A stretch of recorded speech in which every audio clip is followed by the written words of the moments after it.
Hello and welcome to this OECD webinar. I'm Duncan Crawford, a senior editor at the OECD, and today we're talking about PISA. For those who don't know, PISA stands for Programme for International Student Assessment. It is the global benchmark for assessing 15-year-olds in maths, reading and science. How are students performing overall around the globe? Well, you're going to have to wait and see. The big launch is still over a month away on December the 5th. 81 countries and economies have taken part in total. It is going to be the biggest PISA ever. For now, though, today, ahead of the launch, we will explore how PISA works, how its data is collected, and how that data is used by countries to create positive change. I'm joined by Andreas Schleicher, OECD's Director for Education and Skills, who's going to outline some of the key information about PISA and its purpose. Before we get into that, to those joining, please send in your questions for Andreas. If you use the chat function at the bottom of your Zoom feed, you can type in your questions and we will try to get through as many of them as possible. Good plan? I think so. Now, though, without further ado, let's hand over to Andreas, who will give us some more details about this upcoming PISA report. Andreas, the virtual floor is yours. Thank you, Duncan. And just to repeat what Duncan has just said, if you expect to see results from PISA, you'll be disappointed. This webinar really is just about to introduce the ideas, the methods, and the processes behind PISA. And I'm going to share some slides with you to illustrate this. The first thing I want to say is that PISA is about 15-year-olds. The reason why we choose that age group is because it's that age at which schooling in most countries is still compulsory. So it gives us a flavor how well young people are prepared when they are about to enter the world of work or further education. So it's a cumulative yield of education that we're talking about here. The focus in PISA is on mathematics, on reading, on science, but it also looks at other aspects. Creative thinking was a new introduction in this edition of PISA. Prior to this, we looked at collaborative problem solving, at global competency. So while mathematics, reading, and science feature in every PISA assessment, other subjects come out occasionally. This is a map of the countries that took part in this latest edition of PISA, and we have some newcomers in as well. These are El Salvador, Jamaica, Mongolia, the Palestinian Authority, and Uzbekistan. The other systems that you can see here have done PISA before.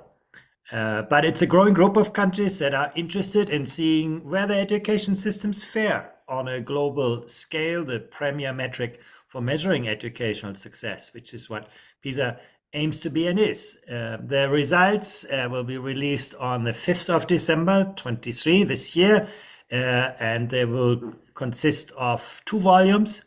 Volume 1 will look at the state of learning, but also the extent to which education systems offer a level playing field, where educational success does not depend or the extent to which educational success depends on social background. There will be a volume 2 that looks particularly at the experience of students during the pandemic. The last time we did PISA was in 2018, before the pandemic. 2022 was right after the pandemic. So this gives us a nice way to see what's different after and before the pandemic in terms of the setup of education systems and in terms of the learning outcomes, in terms of student engagement, the quality of social relationship. Lots of really interesting data being collected that allow us to see how education made it through the pandemic in different parts of the world.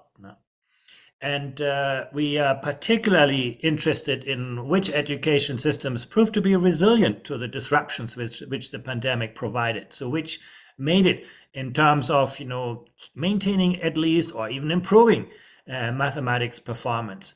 We look at to what extent education systems succeeded on moderating the impact of social background on student success. Some people say, well, the pandemic has hurted those from more disadvantaged backgrounds most. Students from wealthy backgrounds probably always had opportunities to find their way around closed school doors, not getting alternative offers for education. Students from disadvantaged backgrounds often remained, locked out when schools closed down. To what extent has that, borne out by the data?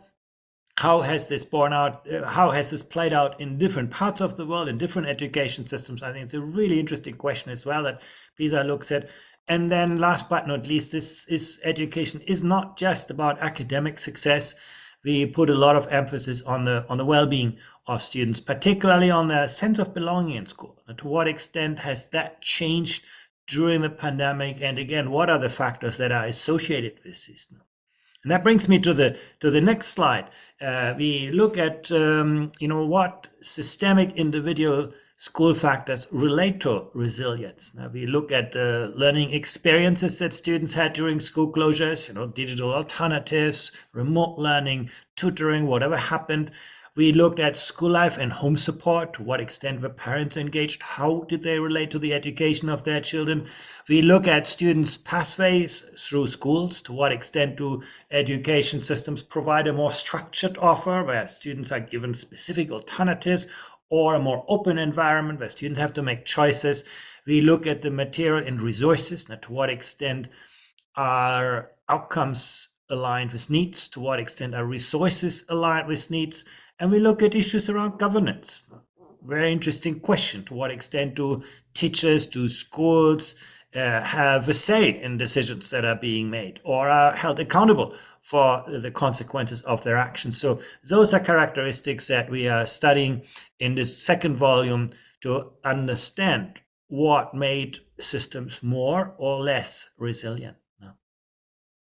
Now, this is not the end of the story, actually. This is just the beginning of the release of PISA results. More is going to come in 24. We will have a very interesting volume on creative thinking. This is the very first time any international assessment has ventured to look not just at, static student knowledge and competencies, but their, creative ways of producing answers and responses. We'll have a volume on financial literacy. This is something that PISA has done before, not in every cycle, but occasionally. And we look at students' readiness for lifelong learning. To what extent have students acquired the dispositions, the motivation, the learning strategies they need to become really effective learners for life? So more to come in 24. Let me just highlight this edition is focused on mathematics. That was the centerpiece of the 22 PISA assessment. PISA has always, featured one domain with special emphasis to give countries an in-depth picture. And this edition focuses on mathematics. And I want to give you the definition that we use for mathematics, because it's actually somewhat different than what you're used in school mathematics. Now, in school mathematics, you often talk about geometry, algebra, specific content knowledge. And of course, content knowledge plays into PISA. Students need to know a lot of mathematical content to be able to solve the PISA task. But we were also very interested in their capacity to reason mathematically. Not just, what do you know in mathematics, but can you think like a mathematician? Can you take a real world problem, translate it into the world of mathematics? First of all, understand that the problem that you see in front of you can be solved with mathematical tools. That's often the very first step where students have sometimes difficulties now. Then, can you, in the world of mathematics, find the right mathematical tools to solve that problem? And then finally, when you've solved the mathematical problem, can you translate that problem back into the real world to understand its meaning, its implications? So this includes concepts, procedures, facts, tools. So describe phenomena that you observe. How can you actually describe a real world phenomena in mathematical terms? Can you explain it? Can you use mathematics to assess the consequences, make predictions? So that's the idea of mathematics in PISA. It's a very kind of looks at the thinking process involved. And I can show you a little bit of the framework that is underpinning this. First of all, we ask students to formulate, situations in mathematical terms. Then to use those mathematical terms and concepts. And then finally, interpret the outcomes. Now, that's basically the framework that is underpinning it. We have a number of big contexts underpinning this. We look at quantity. Now, can students think quantitatively? Can they deal with probabilities, uncertainty, and data? Now, very, very important concept these days. Most of the phenomena in this real world are probabilistic by nature. To what extent can students, understand, deal with uncertainty? Now, change in relationship. Now, very important mathematical part of mathematics. Can you understand those kinds of concepts? And then space and shape. Geometry is part of that, but not all of that. Now, what we are also looking at as to what extent students master specific 21st century skills that are important. Now, critical thinking, very important in mathematics. Creativity. Now, some people would say, well, mathematics is the antithesis to creativity. It's, just reproducing mathematical content. But this is a very bad notion of mathematics. Mathematics actually is a creative subject. You need to have ideas. You need to understand mathematical ideas, employ them creatively to solve complex problems. Research and inquiry, not about reproducing mathematical knowledge, but questioning some of those ideas. Self-direction, initiative, persistence, that's certainly something that you need. Information use, systems thinking, communication, reflection on problem solutions, and so on. And we give students tasks that come from a variety of contexts, from their very personal world, from the world of work, from society, and the scientific context as well. This idea, again, behind it is mathematical reasoning. This also featured in previous PISA assessments. I should say that, this is not a totally new aspect, but for the first time we have, separated out. There's going to be a separate measurement on mathematical reasoning that involves evaluation of situations, selecting mathematical approaches, strategies, drawing mathematical conclusions, developing and describing your solutions, analyzing them, and then, studying how those solutions can actually be used, applied in the real world.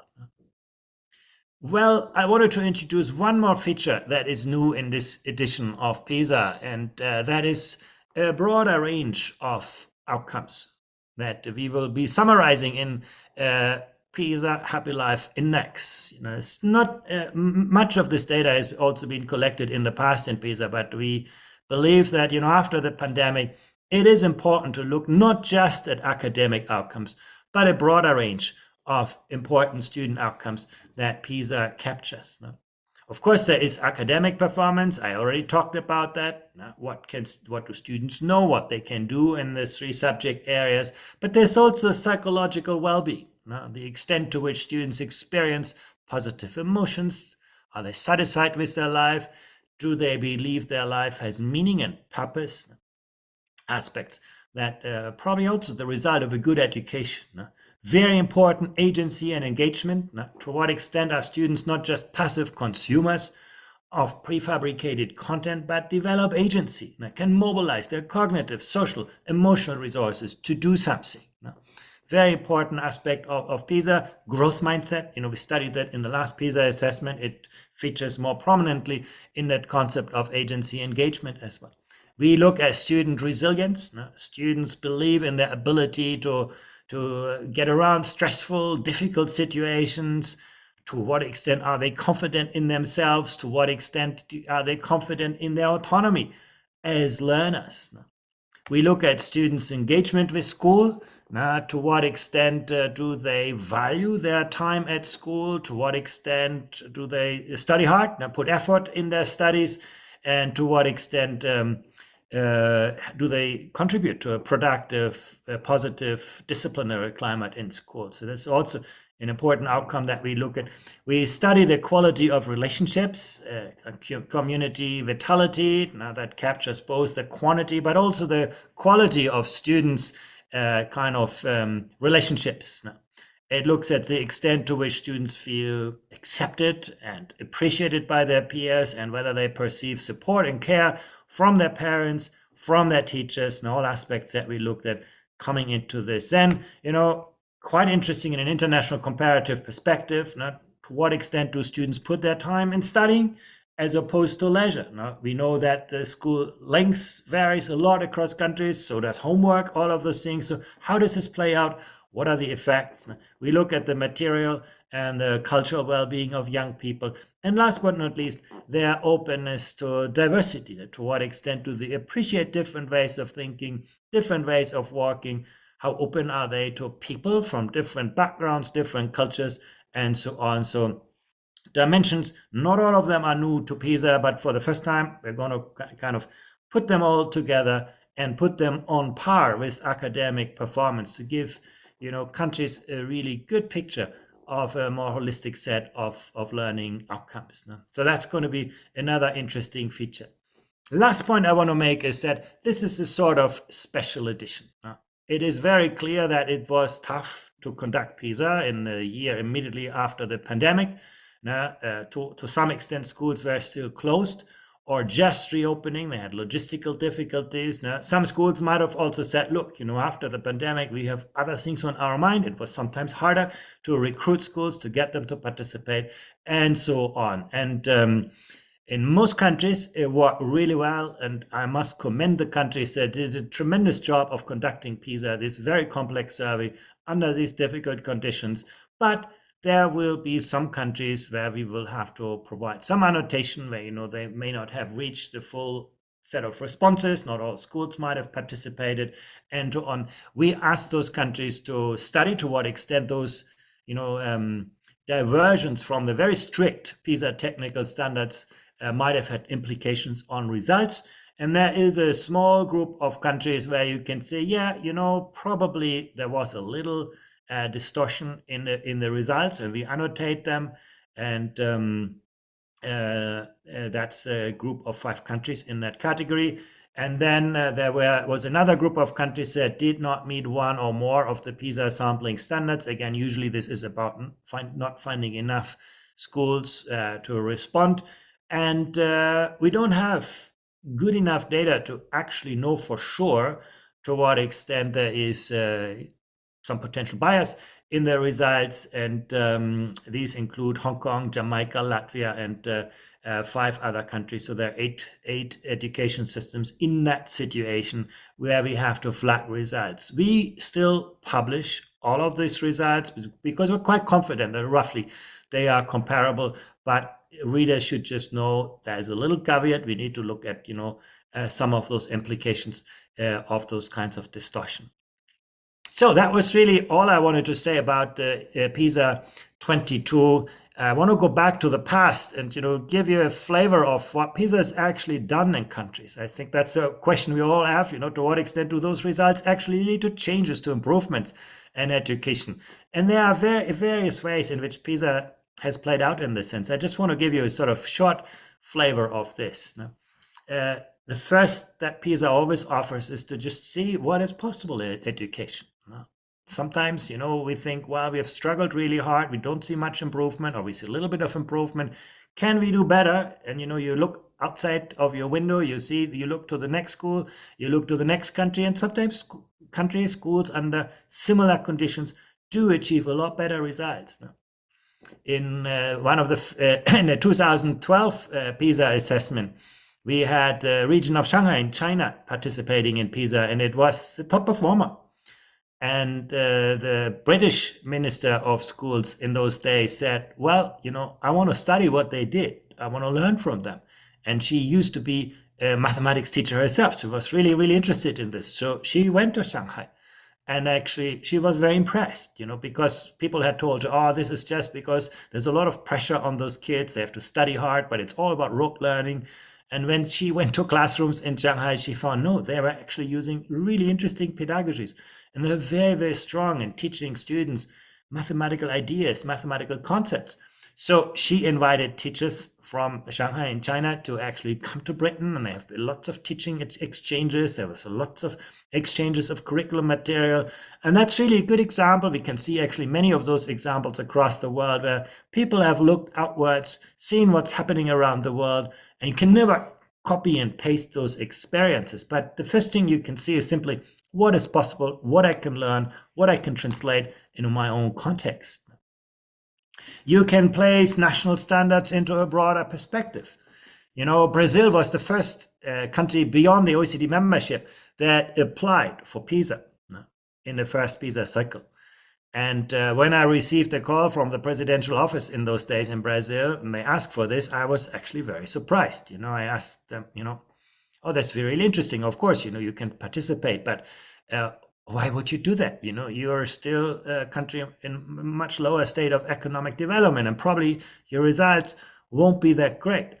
And what they told me is, well, we're not stupid. We do understand where we will come out, but our problem is a different one. In our country, everybody thinks education is great, because, the parents think, well, the schools of my children are so much better than the schools I went to. And this is so much improved. And everybody gets good marks, good results on national exams. And we do not see, what's really good when looked at in an international perspective. And don't be surprised that, Brazil came out pretty much at the bottom of the first PISA assessment. And then they anchored their national assessment against PISA standards so that they could actually locate schools, states, and the country in a broader national context. And that sparked an enormous, powerful debate in the country. And actually, in the years following the PISA release, Brazil was able to double investment in school education, really sort of making a lot more of an effort. And interestingly, in the years that followed, the results of Brazil actually improved quite markedly. Brazil got a lot more young people in education and at the same time improving their results. So simply, contextualizing national performance in a broader perspective can be one of those ways. No? Grade inflation. Sometimes you see students do better and better and better and better on national standards, national exams, and on PISA, actually, you don't see much improvement. No? And that really suggests that maybe it's not the performance that improves, but that the standards get deflated. And that's really something that you can see. It's very hard to see with national instruments alone, but it's something that you can see when you compare improvement on national standards and improvement on international standards. Contextualizing curricular choices. Some countries see, well, I didn't do that well in mathematics. Why? Because the students in my country do not learn some things that are very important in other countries. These days, for example, some countries have embarked on, computational thinking. Other countries did not. Well, it features in the PISA assessment. So probably you're going to see countries that have not yet introduced those aspects, computational thinking or probabilistic thinking.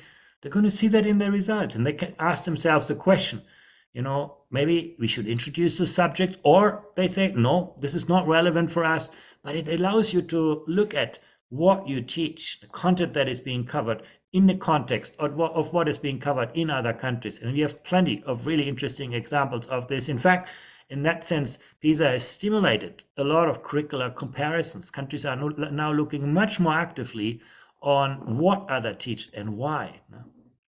You can lower the political cost of action. Japan was one of the countries that did really well on the first PISA assessment.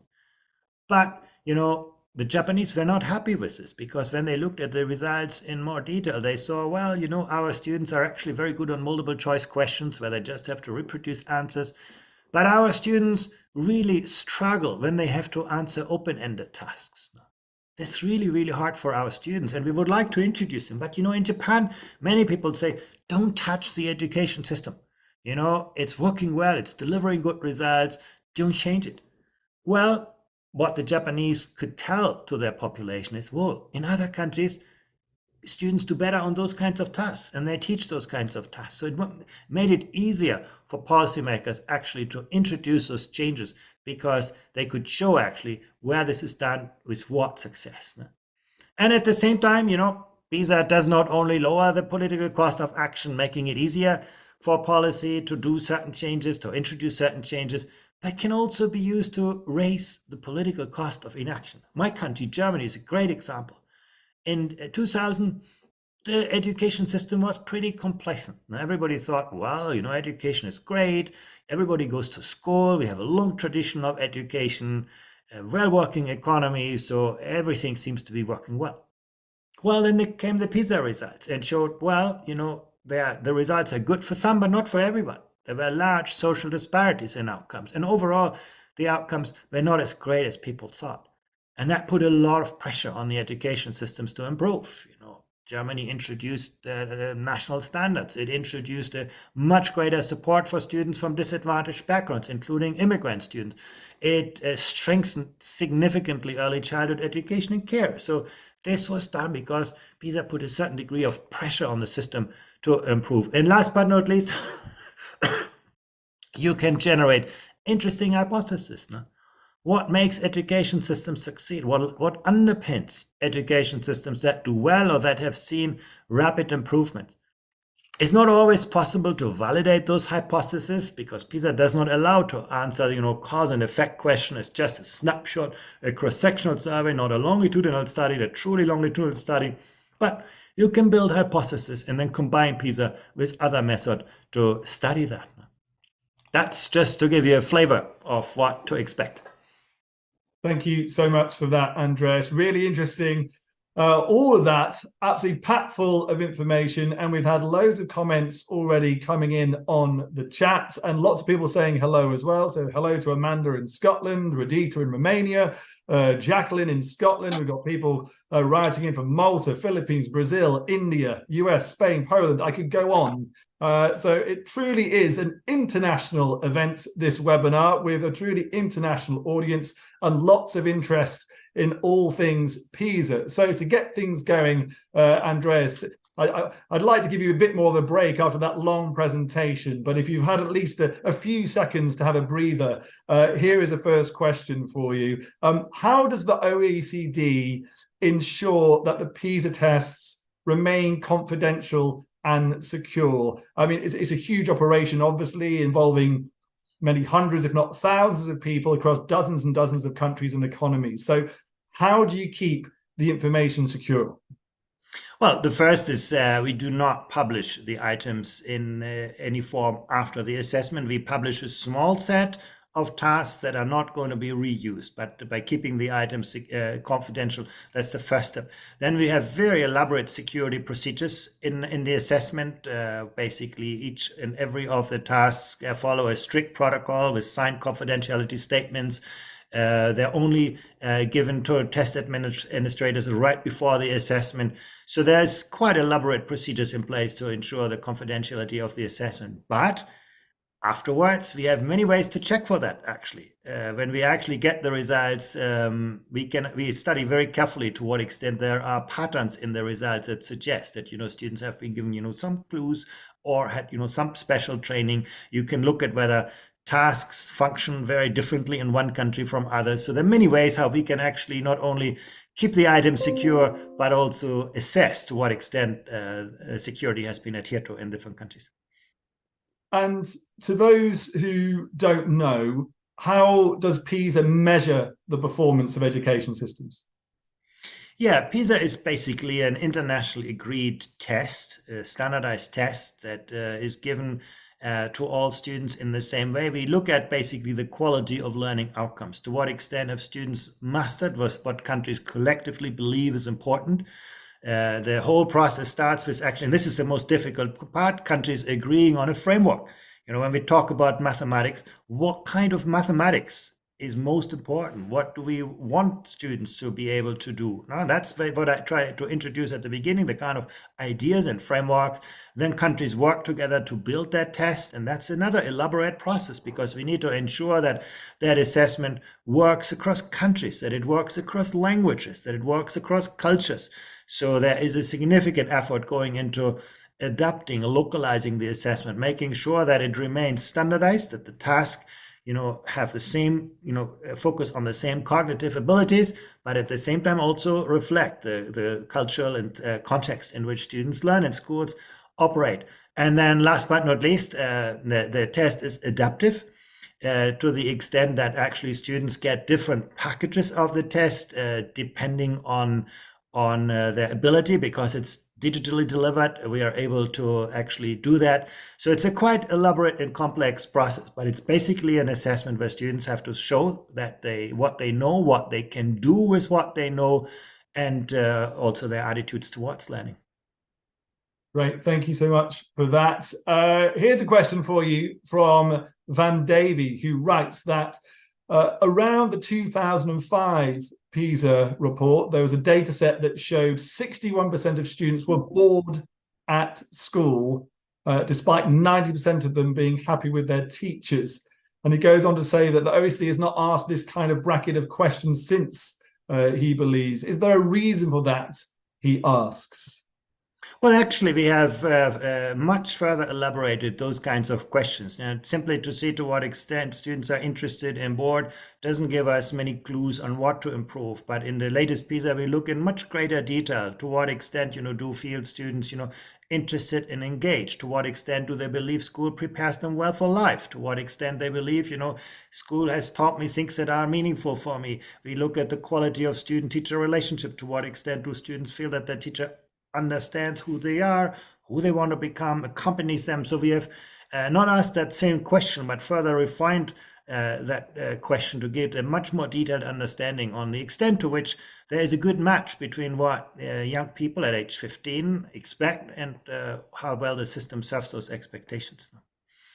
Another question for you here from Noah Hudson, who wants to know if PISA 2022 uses the same well-being, life satisfaction and belonging measurements that were used back in 2018, and whether or not it's going to analyze the relationship between well-being and attainment.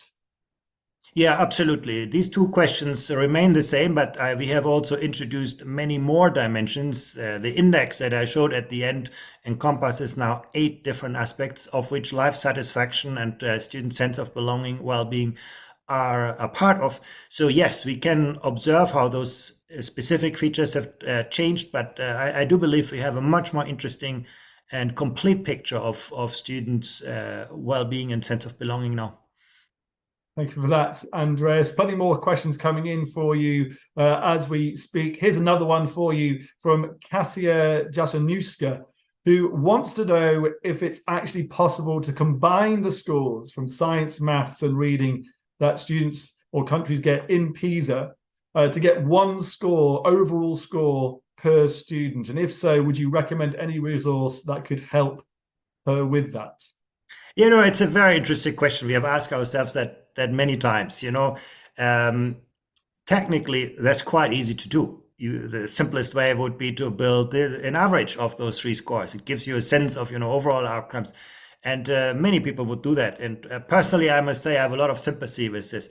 But educators are quite reluctant to do those kinds of things. So the countries that govern PISA have shied away from that. They understand the value of having a single metric, but they also say, well, mathematics and reading are really very, very different concepts. And we want to see how students, do relatively on those. But, I would not see any problem with anyone who says, well, I'll pick the average and get an overall measure on education performance. I do think technically there's nothing that speaks against it. We do that all the day, with all sorts of indices that we construct every day.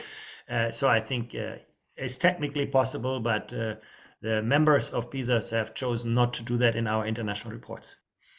Thank you for that. And Cassia, who asked that question, she's writing an economics dissertation based on PISA in Poland. So hopefully that will help you with your dissertation. Moving on to another question. How does the OECD involve participating countries and economies in the interpretation and the analysis of the data that is collected? Yeah, in fact, that is a very intensive the process. We start very, very early, several years before the results come out, and working with countries on the questions that PISA is meant to answer. And actually, those questions get raised before we even collect the data, because they shape the questionnaires that we give to students, to teachers, to parents, to school leaders. So that's the starting point, where countries, through the governing board and a questionnaire expert group, actually elaborate on the ideas, the questions that they want to ask for PISA. Then when the data are there, we have 3 processes. One is the development of the international reports, where we work with countries on an outline. The PISA governing board, that is basically the group that represents the member countries, is establishing, again, how should the results be reported? And that question, for example, should we just combine the 3 subjects, or should we report them separately? This is a typical question. that gets answered by that group of participating countries. So they work on the outline, they review the drafts of the reports, they make comments, they provide national examples, and then at the end, we have an international report. But that's not the end of the story. Each country also prepares its own national analysis, some countries in very elaborate ways, some countries, in a more kind of profiling way, and countries collaborate on this as well. In fact, just these days, I'm at the meeting of the PISA governing board where we heard from many countries about their national analysis plan and their national reports and their national dissemination activities. It's not just the international report. These national reports serve a very, very important function in the dissemination of the PISA results. And then we have an international database that we release to encourage researchers around the world actually to make good use of the PISA results. I also forgot, we actually had a fair number of countries this year coming to the OECD in Paris to actually write their national reports together. I thought that was a really interesting process. Not, everybody sitting in their own room in their own country, but actually a group of countries coming together said, we are all struggling with the same question: how to interpret our results, how to communicate them. Why don't we do that together and build that process collectively? So that was a really interesting experience of a number of countries this year. Thank you for that, Andreas. A question from Taro Kawahara, who I think wants clarification about the situation regarding the pandemic and how PISA obviously took place a year later than usual. It was originally scheduled for 2021. It was moved back a year because of the pandemic, because of school closures and what have you. And Taro writes that many countries and partner countries are likely to be judged not to be internationally comparable, or asks, is that a possibility? And says that the implementation rates of schools and students in each country are potentially lower than the technical standard, or are there going to be remedial measures put in place that correct the implementation rates of schools and students? Well, if we had done the assessment in 21, probably this would have been a really big problem. But in 22, we were very fortunate that virtually all of the countries were able to meet the PISA technical standards. The ones that did not are listed. I showed them on the slide. There was a group of 5 countries that had data to suggest that there might have been some distortions, precisely because not all schools participated. And then there's a second group of 8 countries where we do not have good enough data to make the judgments, but where we know that school participation was not according to the technical standards. But it's a relatively small number of countries. In most countries, we are 100% confident that we can actually make good judgments on the basis of this data. And even on these 12 countries, I think the distortions are unlikely to be such that you cannot, make comparisons. Thank you for that clarification. And thank you to everyone who is sending in their questions. Please continue to do so. And a few people have asked about the slides which were presented earlier on. You will be able to find those slides on the OECD's education webinar website. If you put into a search engine OECD Edu webinars, you'll be able to find that, and just click on this webinar, which will be up there, and you'll be able to find the link. Another question for you now, Andreas, from Matthew Gillespie from Teach for All, who says he's really interested in the Happy Life Index and the mixture of traditional indicators and those such as agency, leadership, community, and vitality. And he wonders if you could speak to how these newer indicators were assessed during the PISA fieldwork. Yeah, they were basically constructed as part of the student assessment, the student questionnaire. And then we have a methodology to aggregate the responses from the student questionnaire to those indices. Like, for example, when we measure student sense of belonging, we ask students questions like, is it easy for you to find friends at your school? Do you feel that, school is a place where you like to be, where you're happy, and so on. So we ask students a battery of questions, and then there's a methodology to create an index, sense of belonging. And the same is true for all of those other dimensions. And the Happy Life Index basically then brings all of that together. slightly related to the Happy Life Index, certainly to the motivation of students anyway. Jonathan Mifsud asked an interesting question. He asked, how can we foster motivation among students to excel in the PISA assessment, especially if they're unaware of their own individual performance afterwards? How do you make sure that kids are motivated to do the PISA test so they actually are performing to the best of their ability, basically? Yeah, I think if students are only motivated by tests, that's probably not a great plan, because success in life is without tests. And in a way, I think the bigger question is, to what extent can we foster a more intrinsic interest and engagement and motivation? To what extent can students build effective learning strategies? And those are issues that PISA really looks at. What can schools do to create learning environments in which students deploy themselves, get engaged, without necessarily just looking towards the end of the year test. And so PISA is deliberately a low stakes test.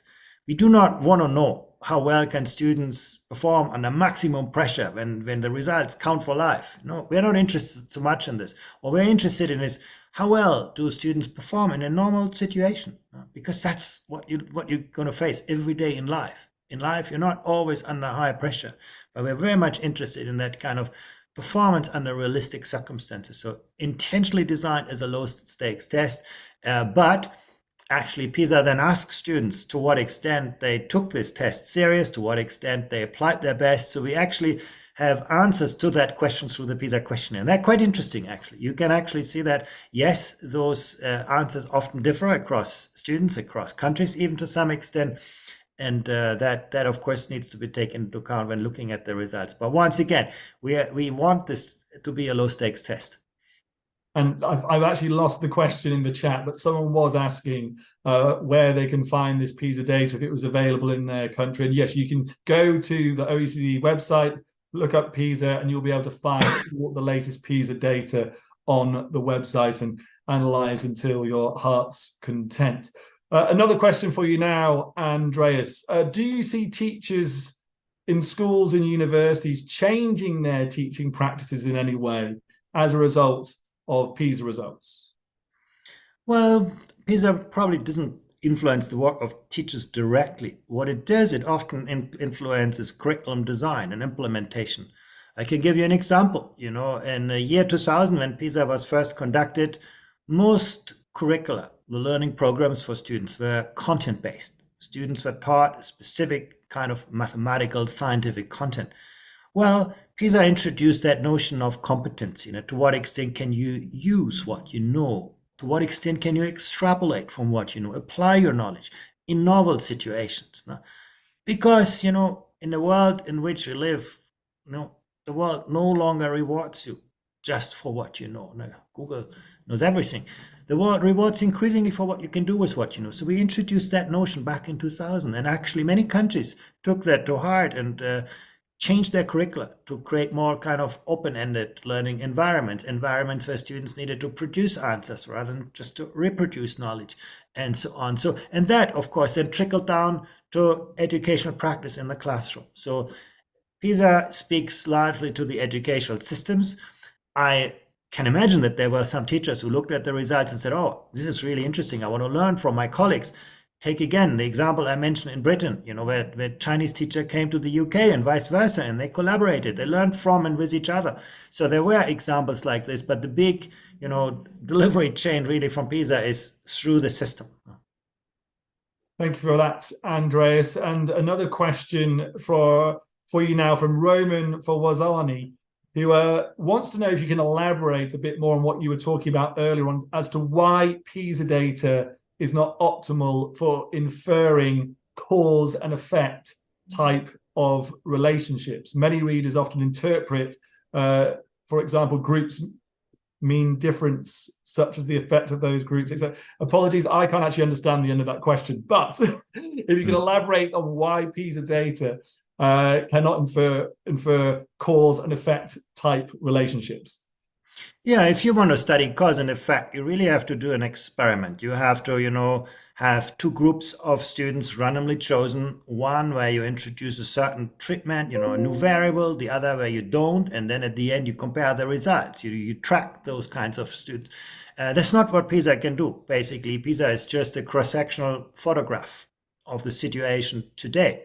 And then you can build hypotheses. You can see, for example, student success in one system depends very closely on social background. You can see actually the earlier education systems track students in different groups, the stronger that impact. And you can build that hypothesis as well. Maybe it has something to do with this, but you couldn't prove it. That's really the point, that you can build lots of interesting hypotheses with a high degree of plausibility, but you can never prove cause and effect. That's why it is very important to combine PISA with other types of methods to validate those hypotheses in ways that are scientifically legitimate.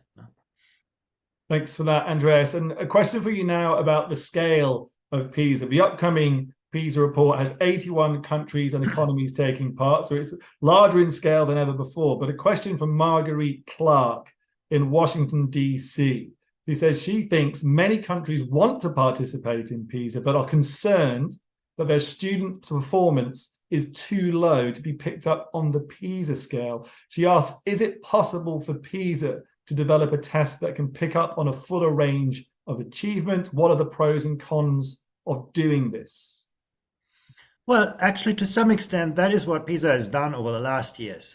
We actually had an exercise jointly with the World Bank and others to extend the PISA test for countries that had lower performing students, and we introduced that module into the general PISA test. So when I say that PISA is adaptive, the way that works is if you're in a low performing country or a low performing student, you actually get a set of tasks that are easier to solve. So to some extent, the PISA scale is capturing a quite wide range of performance, and we do not have flooring effects in this latest edition of PISA. We do not have countries that cannot be reliably captured the student performance. So I actually think PISA has done a lot to actually capture a wide range. I should also say that the variation that we see within countries is often much, much larger than the variation that we observe between countries. So you have many students in many countries that perform very, very poorly, and we have to measure the performance accurately. So it's not so much a challenge anymore to capture the whole range of the performance spectrum. So I think that's quite well done. The bigger challenge is that some of the concepts that PISA tries to measure actually require a fair level of baseline performance, no? And that's where things get difficult. For example, when we look at mathematical reasoning. To reason mathematically, you have to actually have a pretty good kind of a mathematical foundation. Or, we want to see to what extent can students use reading for learning. Now, deploy reading, reflect, critique, analyze, compare, distinguish fact from opinion. Now, to do that, you have to have a really strong baseline performance in reading. That's the bigger challenge, that some of those things cannot be done as well for countries that struggle with the basics. But when it comes to putting countries on the overall scale, I do believe every country that participated in this PISA assessment is getting really a very good and reliable assessment of their students. Thank you for that, Andreas. You were talking about variation of within countries or between countries there. Here's another question about the variation between countries. You mentioned you were at the PISA governing board meeting today, no doubt meeting lots of delegations, someone writes. What do policymakers tell you, Andreas, where they see the unique value in taking part in PISA? Does it depend country by country? And where do you see PISA's place in the future, the questioner asks? It's a very interesting question, and I think there are several answers to this. The most obvious value is you get comparative data. You can see actually how your country is performing. What are the strengths and what are the weaknesses when you look at this through the lens of an international comparison. And that's clearly a big motivation for a growing number of countries who want to be part of this. But that's not everything. Actually, many countries would tell you, well, I'm suddenly part of a fantastic international network. I work together with the best expertise in mathematics, in science, in reading, in social emotional development of students, and I'm part of the structure. I'm part of the development process. And I think that's something that we shouldn't underestimate. Many countries tell us this, that actually the real value for PISA is to become part of these global networks and to learn how to do this. And third, and that's particularly true for countries who do this the first time or the second time, some of them do not have a very good national assessment infrastructure in place, and PISA helps them build the kind of institutions, methodologies that then they also use at the national level. So I would be like, those three factors are really at the heart of the reason why a growing number of countries wants to be part of this. Thanks for that, Andreas. Just to let everyone know, we've only got about 10 minutes or so left. We have still got quite a few questions to get through. If I do not get through all the questions, apologies, but we'll try to get through as many as possible. Here is another one for you, Andreas, from Laura Hernandez, who asks if there will be more variables like in previous editions to analyze the relationship between the scores and the use of ICT devices in and out of schools in this edition of PISA coming up. Absolutely. And it's not just more, but it's also changes. Like we give much greater emphasis to mobile devices. We look at both devices that are used for learning and what we see in terms of their impact on outcomes or the relationship with outcomes, and devices for leisure. And actually that distinction is looked at in quite some detail in the report, because it's a very, very interesting kind of question. At schools sometimes have very different policies. Some schools might have a very proactive approach to integrating technology and instruction, and at the same time a very restrictive approach to allowing students to bring smartphones to the school. And those are questions that actually this edition of PISA looks at in much greater detail than the previous one. One reason for that is the pandemic. You know, schools have woken up to the digital world during the pandemic, and that's something that we try to reflect in our analysis. Another question here about the data for you, Andreas, which I know you've already talked about to a certain extent, but the questioner asks, what are some of the potential pitfalls or misinterpretations of PISA data? And the questioner asks, how can we avoid these when using the data for educational reform? Yeah, you know, what is sometimes forgotten is that PISA only looks at selected outcomes. And as long as you're aware of this, we are looking at reading, at mathematics, at science, at problem solving, creative thinking, but we do not look at other outcomes that are also valued. Now, as long as you're aware of this, I don't think you make a mistake. But sometimes we forget that there are many important aspects in life and education that are not captured by PISA, and then we do not, take account of this in the interpretation. I think that's a big pitfall. Another one is that we draw causal inferences where they are not warranted. You know, we see a correlation between certain variables and the outcomes, and we think, well, that's the cause for those. And those are big pitfalls in the international reports. We try to avoid them. We also work very, very closely with countries to ensure that in the national reports, we are true to the ideas of PISA and aware of the limitations. Thank you for that, Andreas. Okay, and a few more questions to go. This one is about talent shortages. James Michael Walker writes that currently the whole world is facing significant talent shortages, and he's asking about how PISA can help fix this shortage, whether or not PISA can help fix the STEM, ICT, analytics, competencies deficit. Is there any role for PISA in regards to this or not, Andreas? Well, and the purpose of PISA is to improve education, and more people know and can do, and the more our education systems deliver better results, the more likely we are going to address skills shortages. So I do think PISA is a very important tool to improve the quality of education, but it's a tool that works in the long run. It's about the 15-year-olds in school, and the skill shortages are often what we experience in today's labor force. So there is a challenge that is much bigger here. And Neha Kapalesh Walker has a question for you as well. This is actually specific to your presentation, actually. It's a question about the example of Brazil you gave during your presentation, where you mentioned that you'd caution them against not taking part in the tests, Neha writes. Would you say that the tests are geared towards only certain countries or not? Well, when PISA this was about the year 2000, when we had the very first edition of PISA, and I should say at that time, PISA was very much geared towards the countries that developed it. And for Brazil, it was a stretch, the PISA assessment. I think the question that we heard from Margarita earlier was quite legitimate in those days. We did not have that much resolution for the low performers. But that has changed a lot. PISA has really become a global enterprise. It has moved from, there's actually the majority of participants are not members of the OECD that hosts that assessment. They're actually from all over the world, and they're all collaborating together. So I do believe we have now a broad enough range of countries participating that we can ensure global relevance and of the metrics and of the assessment. So I think that is no longer a big concern. Like when you look at the results for Brazil, you can see that actually the test almost perfectly matches the ability distribution in Brazil, which I don't think we could say in the year 2000. So today, I wouldn't see any technical reason why a country could not join the PISA assessment. I think any country joining would get a good picture of the performance of their students. Thanks for that. And a question relating to actually a different OECD Education Directorate subject area. It's about TALIS, a different project area, I should say. Ramona Sararu asks, how does the OECD see the link between the current PISA results and TALIS 2018? And does the OECD plan to conduct another TALIS?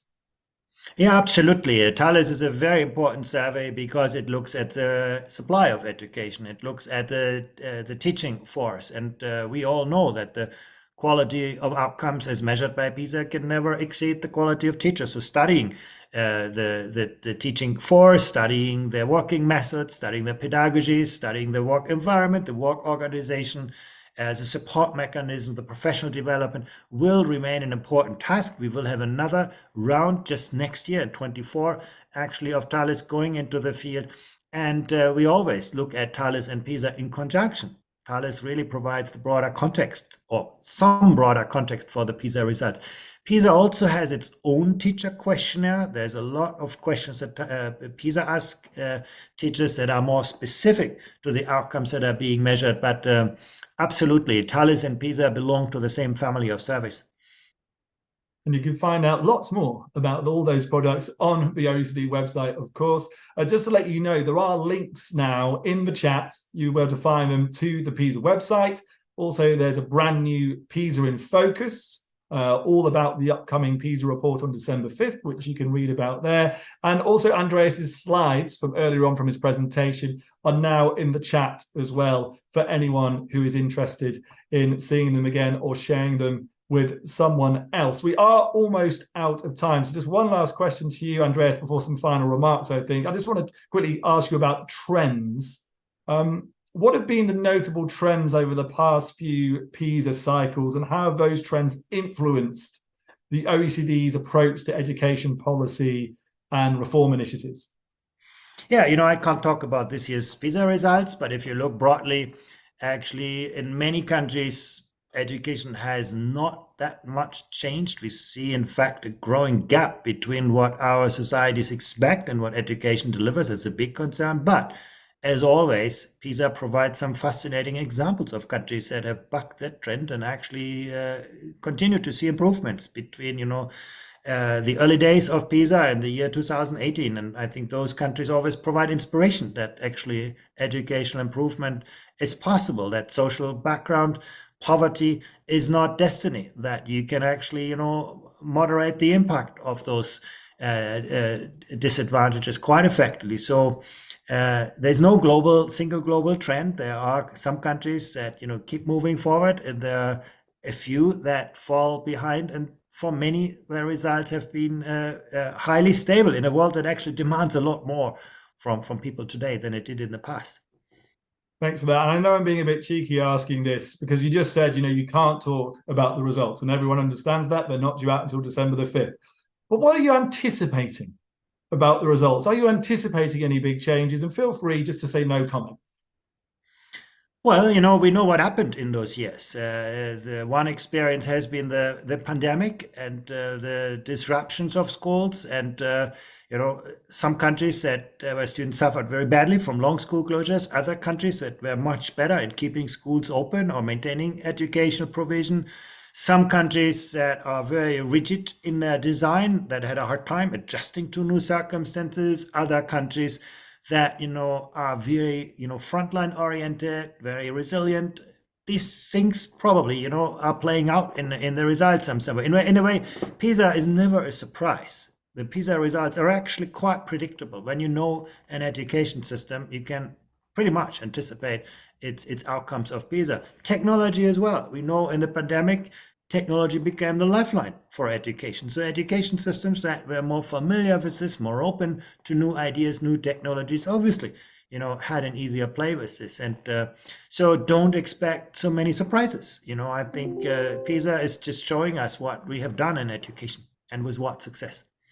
Okay. Thanks so much for that, Andreas. That is all we have time for. Thank you to Andreas Schleicher, the OECD's Director for Education and Skills. Do please look out for those PISA results. They're launched on Tuesday, December the 5th, so about 6 weeks or so from now. That launch will be broadcast live right across the world. You can watch it at OECD TV. There's lots of national launches taking place as well. And if you want to learn more about the PISA ahead of that launch, then you can join me for another webinar next week, next Tuesday, in fact, where we're going to be talking about PISA and its role in improving maths performance, where I'm going to be joined by Andreas again and some other excellent guests who I'm pretty sure all have far superior math skills to me. No surprises there. That webinar is happening at 1 o'clock Paris time next Tuesday. Check out the OECD Education social media feeds if you want to see the sign-up details for that webinar. But for now, thank you to all of you for sharing your questions and taking part in this discussion. It has been fascinating. We look forward to you either joining us on the webinar next Tuesday or for those PISA results on December 5th. Thank you again to Andreas and hope to see you all soon. All the best.